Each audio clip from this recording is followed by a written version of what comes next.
It was on this exact spot on the court, on that basket, when DeAndre Golson hit the shot of Missouri's season. Taylor, I'm inside the Tigers team hotel, where just in a couple hours the buses are going to be rolling out of here and over to Raymond James Stadium. It's kind of died down a little bit. A lot of players, including some Wake Forest ones behind me, they're enjoying the nice weather here in Tampa Bay, and they've had a good day overall. After another day of practice for both the Tigers and the Demon Deacons ahead of the Gasparilla Bowl on Friday, they had a pretty rewarding afternoon getting to give back to the local community. In the midst of a 3-game losing streak, Coach Drinkwitz and the Tigers were in desperate need of finally pulling out a close game, and they did that today. Although the Tigers won't be here at Mizzou Arena this weekend, there's still plenty of excitement here in Columbia for Missouri's first NCAA tournament game in 2 years.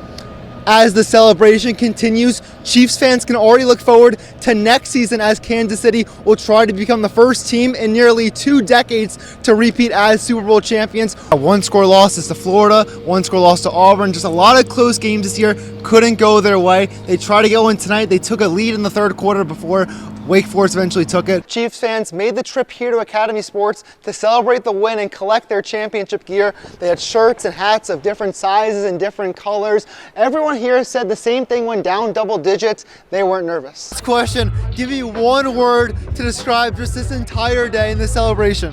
Electric. I mean, it is absolutely electric out here today. What about this team, the Chiefs champions for the second time in 4 years? Was there any doubt in your mind they were going to win it this year? Yeah, certainly there were some doubts. Always doubts. The Chiefs like to make it kind of close sometimes or come from behind, but there were some doubts. The Eagles are a fantastic team, the Bengals as well, but we always find a way to make it happen. City, which had probably the best turnaround of any school in mid-Missouri this year. Yeah, Ben, Capital City football combined for just 2 wins in their first 2 years of the program. This year, led by longtime Rockbridge assistant coach Joe Collier, the Cavaliers turned a corner, and now they're making the transition from rebuild to contender. While Capital City's stadium is under construction, the Cavaliers football team is looking like a finished product. There's a process to everything in life you do, and if you want something, you know, your work exhibits your wants. In their first 2 seasons, Capital City went 2-16 with their average margin of defeat by 31 points. This year, the Cavaliers surged to 7-2, and head coach Joe Collier credits the leap to teamwork. We decided that as a team, you know, what our goals were, just working as a family, working as a unit. And that's the best way for us. Senior quarterback Hayden Carroll has been in the program since the start, and even with 11 total touchdowns this year, he passes along the offensive credit to the guys up front. I love those guys out there. That offensive line, they're the guys that make it happen. Like, they don't give enough credit. Those guys are what makes this offense flow. And we got some great running backs, some guys that will never go down on first contact. A win on Friday night would mark a historic first playoff victory in program history, but Collier says that a win would be celebrated just like any other game. You know, we tell ourselves, hey, we're gonna celebrate that Friday after the game, that Saturday, and then on Sunday we start our process over. Capital City keeps building, and the Cavaliers are ready to continue to prove the doubters wrong. Why not Capital City?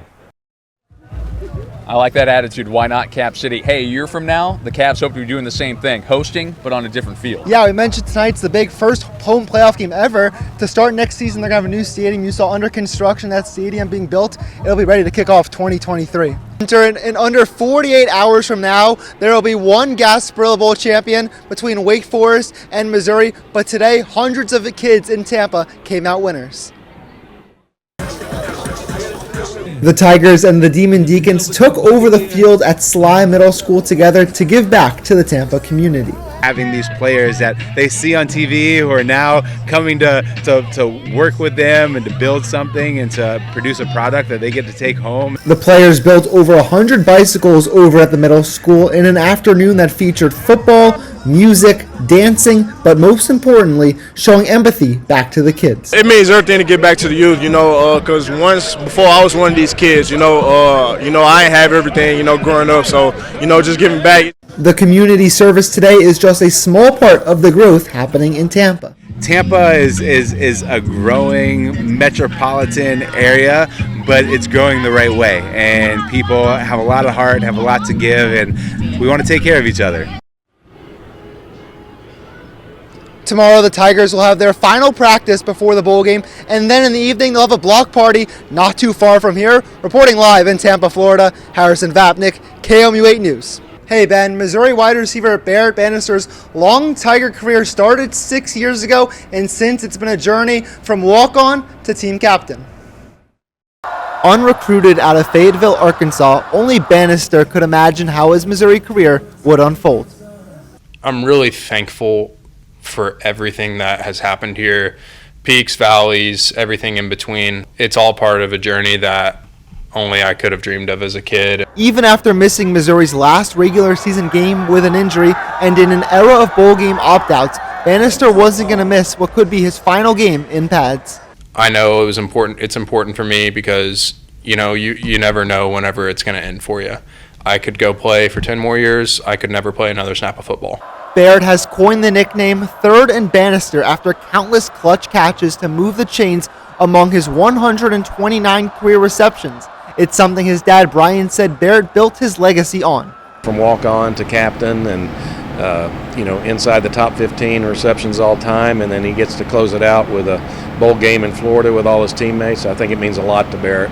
With all the ups and downs of his second senior season, Bannister just wants to end his Mizzou career with a victory for the program. I think it'd be going out on the right note and hopefully springboarding this program, to continue to grow. After winning the Super Bowl last year, future Hall of Famer Aaron Donald said winning it was the greatest feeling in the world. Dreams becoming reality, all of the hard work paying off. On the flip side, to come up empty through a season of blood, sweat, and tears to fall short of winning a championship. In just 6 years in the league, Patrick Mahomes has felt the triumph and the defeat of the Super Bowl. Already one of the most talented quarterbacks in league history, tonight he has a chance to cement himself as one of the greats. The list of quarterbacks to win multiple Super Bowls and multiple MVPs stops after Tom Brady, Peyton Manning, and Joe Montana. After winning his second career MVP on Thursday, Mahomes isn't chasing a record, he just wants to leave everything out on the field. What I'm chasing is, I never say I'm chasing a player. I'm chasing that I don't want to have any regrets when I step off this football field. And so when I look back at the end of my career, I don't want to look back and be like, man, I didn't give everything I have to win Super Bowls because of the great people I have around me. It's been a rough month for Mizzou women's basketball. 7 losses in their last 8 games. Every game now becomes a near must-win in making the NCAA tournament. Tigers fell to Arkansas by 22 last month, playing again today. Similar story, already down 11-2. Mama Dembele finishes the layup for Mizzou. All Razorbacks from there. Chrissy Carr hits the catch-and-shoot triple. Later down the court, Carr gets to the basket for the and-one finish. Tigers down 14 second half. Another catch-and-shoot 3 from Carr. Tigers struggling to keep pace. They got this jumper in the second half from Lauren Hansen, but far from enough. They lose by 28. Here's Coach Pingerton after the game.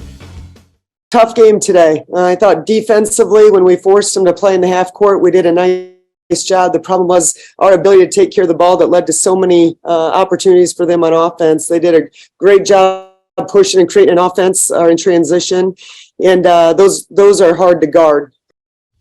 Tiger softball game earlier today, already up 7-0. Maddie Gallagher gets one to shallow left field to score a run, and then next up, Jenna Laird, the all-SEC shortstop, hits one to deep center, drives home another run, and the freshman pitcher Sierra Harrison was lights out today, one of her many strikeouts. Tigers win this one 11-0.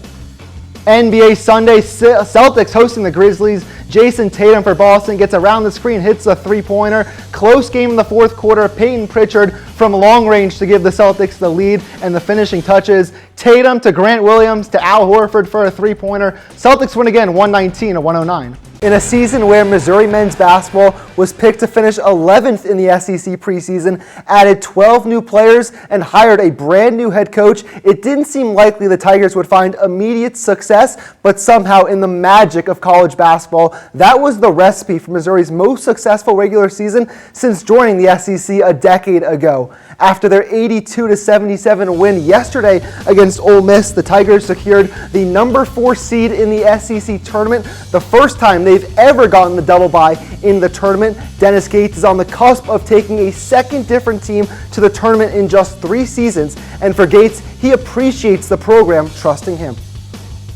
From day one, 9 months ago, they gave us their hearts, and I'm appreciative of this group for being able to give that. It's not easy to trust and give your heart to a stranger, and they gave me theirs, and I appreciate that. Here's an outlook of the SEC tournament bracket. Missouri, as mentioned, the number 4 seed in the tournament on Friday. They'll take on the winner of Tennessee against Ole Miss or South Carolina. If they win that game, it would be their first trip ever to the SEC semifinals. He's speeding it up, changing the play at the line. Florida's going to drop back and probably play a nice zone coverage here. Pete's to the right of Brady Cook from the right hash. Cook taking the shotgun snap. He's going to step up and he's going to get sacked. Wrapping him up is Brenton Cox Jr. for his first sack of the game. And the Gators get after Brady Cook yet again. Yeah, Brenton Cox has been in the backfield a couple of times. Actually got the initial pursuit on that big missed snap earlier in the first half and just misplayed it. He comes in huge there, and now it's 3rd and, I believe, 18. 3rd and 18 from their own 47. You probably want to get half of this back because God knows you're getting the football back twice in this game. It's going to be Schrader to the right of Cook, who the Tigers desperately need to make a play here. 3rd and 18, this place is getting loud. They're motioning Lovett from right to left. Taking the snaps, Cook. A flag is down, it's blown dead. This is going to be a false start against Mizzou. It looked like Lovett went to snap early. Yeah, the ball was it just looked to be snapped late there. It's on Lovett. And now it's 3rd and a country mile, 22 yards. With a team that doesn't really push the ball down the field well at all. We saw last year last week a couple times, Mizzou on 3rd and long would take a shot towards Keely Rengo, who was playing really aggressively. Not sure Florida has a corner quite as aggressive as him, but I think that might be your best bet. You got Avery Helm out there with Jason Marshall. And obviously Jaden Hill's got a couple of picks today. 3rd and 22, Mizzou needs something here. Cook dropping back, taking a deep one, throwing it underneath to Schrader. He's going to make a man miss. Cut upfield, the 40, the 35. Cody Schrader might have a Missouri first down. Wow, and he does for a gain of 24 yards. They checked it down. Schrader turned on the Jets. And all of a sudden, a hush falls over the crowd here at Ben Hill Griffin Stadium. First down, Tigers. Florida may be playing a little too safe on 3rd down on this drive. That's the 2nd time in this series that Mizzou has checked it down to the flat and gotten a big gain out of it. That play did not look like it was going forward, but Cody Schrader said, I'll do what I can. Yeah, he beat the defender to the edge for sure. 1st and 10 at the 31. What can Cook do? Dropping back pressure. He's rolling right. He's going to have to just throw this ball away, it looks like, but he's going to try to run it, and he's not even going to go very far at all, just back to the original line of scrimmage. Yeah, that was, again, very good pursuit from Florida. He's actually going to lose yardage on that play. So he could have thrown it away. Instead, he's going to lose about 2 yards. They say he stepped out of bounds. It'll be 2nd and 12 at around the 33-yard line, maybe the 34, but Tigers going backwards there, can't happen. The drive has nearly eclipsed 4 minutes. Mizzou may need to hit a big play if they want a lengthy drive with the ball back. They're going to run the ball with Pete going outside. He's got 100 yards. He's about to get under 100 yards because he just lost a couple yards in that play. Maybe a loss of 1 there. Now it's going to be 3rd and 15 at the 36. So you get bailed out with a big play, and you run with the quarterback, and you run an outside stretch on and now second. You have to do it again. And now it's 3rd and 15 again. Questionable play calling is not a new thing for this Tiger football team, and they have to get something with 6:47 to go. Biggest play of the game. We've said that many times. Easily. It keeps adding up. 2 running backs in the backfield. It's Pete and Schrader. Huge. 3rd and 15. 5-man rush. Cook dropping back. Throw deep outside. It is low, and it is caught by Missouri. Number 10, Mekhi Miller, with a timely first catch of the game. And the Tigers move the drive. It's 1st and 10 at the 18. I don't know how they managed to move the ball there. Very nice touch pass by Brady Cook. How about Mekhi Miller making his 2nd catch of the year at that point in the game? What a crucial play. At the 18-yard line, they really got pushing it. They need 2 touchdowns. Motioning Lovett over from right to left. They're going to run the ball yet again with Pete, who cuts inside. Nathaniel Pete to the 10, the 5. He's into the end zone. Touchdown, Missouri. They are right back in this game with 5:58 to go. The former Rockbridge Bruin